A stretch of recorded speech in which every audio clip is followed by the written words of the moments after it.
क्या मैं भी आपको दक्षिणा दूं? बाबा ने कहा तुम्हारी अनिच्छा देखकर मैं तुमसे दक्षिणा नहीं मांगी, परंतु यदि तुम्हारी इच्छा ऐसी ही है तो तुम दक्षिणा दे सकते हो। तब उन्होंने 17 रुपए भेंट किए जितने काका ने दिए थे। तब बाबा ने उन्हें उपदेश दिया, अपने बीच जो तेली की दीवार भेदभाव है उसे नष्ट कर दो, जिससे हम परस्पर देखकर अपने मिलन का पथ सुगम बना सकें। बाबा ने उन्हें लौटने की अनुमति देते हुए कहा, तुम्हारी यात्रा सफल रहेगी। यद्यपि आकाश में बादल छाए हुए थे और वायु वेग से चल रहे थे तो दोनों भी सकुशल बम्बई पहुंच गए। घर पहुंचकर जब उन्होंने द्वार तथा खिड़कियां खोली तो वहाँ जो नृत्य चमगादड़ बड़े देखे। एक तीसरा उनके सामने ही फूल करके खिड़की से उड़ गया। उन्हें विचार आया कि यदि मैंने खिड़की खुली छोड़ी तो इन जीवों के प्राण अवश्य बच गए होते, परंतु फिर उन्हें विचार आया कि यह उनके भाग्यानुसार ही हुआ। और बाबा ने तीसरे की प्राण अच्छा है वहाँ से वापस गए। काका महाजनी कैसे मुंबई में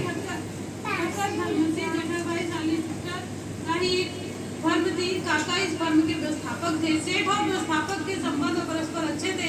श्रीमान ठाकर को ज्ञात था कि काका बहुधा शिरडी जाया करते हैं और वहाँ कुछ दिन ठहर बाबा की अनुमति से ही वापस लौटे। कौतूहलवश बाबा की परीक्षा करने के विचार से उन्होंने भी होलिका उत्सव के अवसर पर काका के साथ ही शिरडी जाने का निश्चय किया। काका का शिरडी से लौटना सदैव अनिश्चित सा ही रहता था, इसलिए अपने साथ एक मित्र को लेकर वे तीनों रवाना हो गए। मार्ग में काका ने बाबा को अर्पित करने हेतु सिर मुनक्का मोल दिए। ठीक समय पर शिरडी पहुंचकर वे उनके दर्शनार्थ मंदिर में हो गए। बाबा साहब तरखंड भी तब वहीं पर थे। श्री ढक्कर ने उनसे आने का हेतु पूछा। तरखंड ने उत्तर दिया कि मैं तो दर्शन के लिए आया हूँ, मुझे चमत्कारों से कोई प्रयोजन नहीं। यहाँ तो भक्तों के हाथी के छाव की पूर्ति होती है। काका ने बाबा को नमस्कार कर उन्हें मुनक्के अर्पित किए। तब बाबा ने उन्हें वितरित करने की आज्ञा दे दी।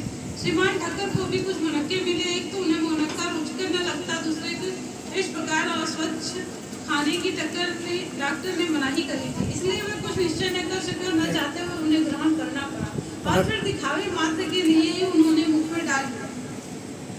अब समझ में ना आता था कि उनके बीजों का क्या करें। मस्जिद की फर्श पर तो थूका नहीं जा सकता, इसलिए उन्होंने वे बीज अपनी इच्छा के विरुद्ध अपने खीसे में डाल दिए और सोचने लगे कि जब बाबा संत आए तो यह बात उन्हें कैसे अविदित रह सकती है। मुनक्के नापसंद है, फिर क्या वे मुझे इसके लिए लाचार कर सकते हैं? जैसे ही यह विचार उनके मन में आया, बाबा ने उन्हें कुछ और मुनक्के दिए, पर उन्होंने खाया नहीं और अपने हाथ में ले लिया। तब बाबा ने उन्हें खा लेने को कहा। उन्होंने आज्ञा का पालन किया और चबाने पर देखा कि वे सब निर्बीज है। वे चमत्कार की इच्छा रखते थे, इसलिए उन्हें देखने को मिल गया। उन्होंने सोचा कि बाबा समस्त विचारों को तुरंत जान लेते हैं और मेरी इच्छा अनुसार ही उन्हें विचलित बना दिया। क्या अद्भुत शक्ति है इनमें। फिर शंका निवारणार्थ उन्होंने तरखंड जो समीप ही बैठे हुए थे और जिन्हें भी थोड़े मुनक्के मिले थे पूछा कि किस किस्म के मुनक्के तुम्हें मिले। उत्तर मिला, अच्छे बीजों वाले। श्रीमान ठाकर को तब और भी आश्चर्य किया कि यदि बाबू वास्तव में संत है तो अब सर्वप्रथम मुनक्के काका को ही दिए जाने चाहिए। इस विचार को जानकर बाबा ने कहा कि अब पुनः वितरण काका से ही आरंभ होना चाहिए।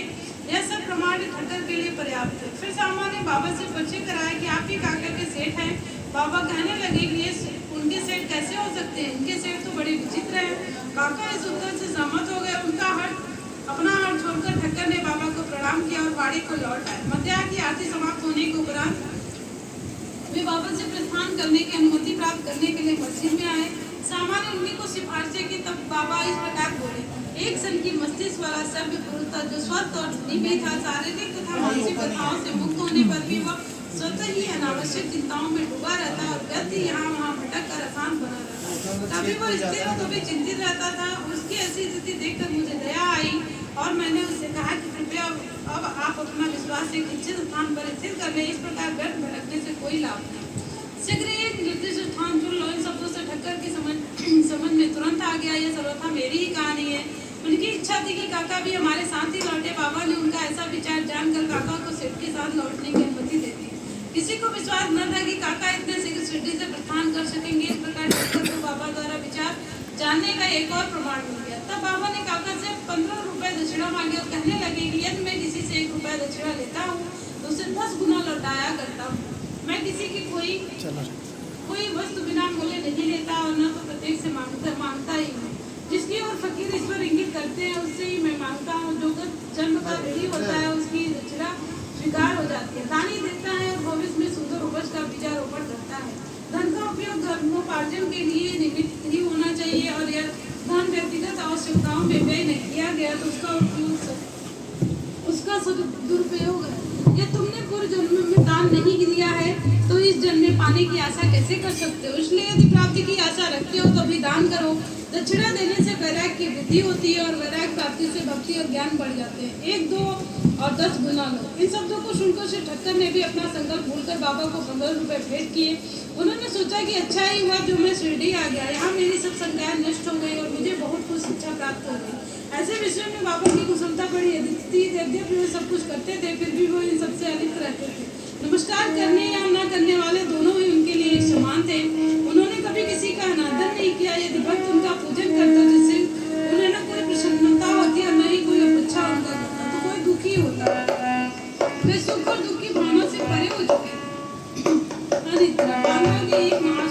महाशय का आया तो प्रभु बहुत दिनों से नींद में आने के कारण अस्वस्थ थे। जैसे ही वो सोने लगे उनके स्वर्गवासी पिता स्वप्न में आकर उन्हें बुरी तरह गालियां देते हुए दिखने लगे। नशे में भंग हो जाती और वे रात भर अशांति महसूस करते थे। हर रात्रि को ऐसा ही होता था जिससे वे दिन कर्तव्य विमूढ़ हो गए। एक दिन बाबा के एक भक्त ने उनसे इस विषय में परामर्श किया। उनसे कहा कि मैं तो संकट मोचन सब पीड़ा निवारणी विधि को ही इसकी रामबाण औषधि मानता हूँ जो सिद्ध की लाभदायक सिद्धि हो। उन्होंने एक बुद्धि को क्रिया देकर कहा कि इसे स्वयं के माथे पर लगाकर अपने सिरहाने रखो। फिर तो उन्हें निर्विघ्न प्रकार निद्रा आने लगी। यह देखकर उन्हें महान आश्चर्य और आनंद हुआ। यह क्रम चालू रखकर वे अब साईं बाबा का ध्यान करने लगे। बाजार से उनका एक चित्र लाकर उन्होंने अपने सिरहाने के बाद लगाकर निकाले पूजन करना आरंभ किया। प्रत्येक गुरुवार को वे हार और नैवेद्य अर्पण करने लगे। वे अब पूर्ण स्वस्थ हो गए। पहले के सारे कष्ट बालाजी पाटिल ये बाबा के परम भक्त थे। ये उनकी निष्काम सेवा किया करते थे। एक दिन में जिन रास्तों से बाबा निकलते उन्हें वो प्रातःकाल ही झाड़ू लगाकर पूरे स्वच्छ रखते थे। इसके पश्चात यह कार्य बाबा की एक परम भक्त महिला राधा कृष्णबाई ने किया और फिर बालाजी आप अपनी फसल काट कर लाते तो वे सब हाथ में भेंट कर दिया करते।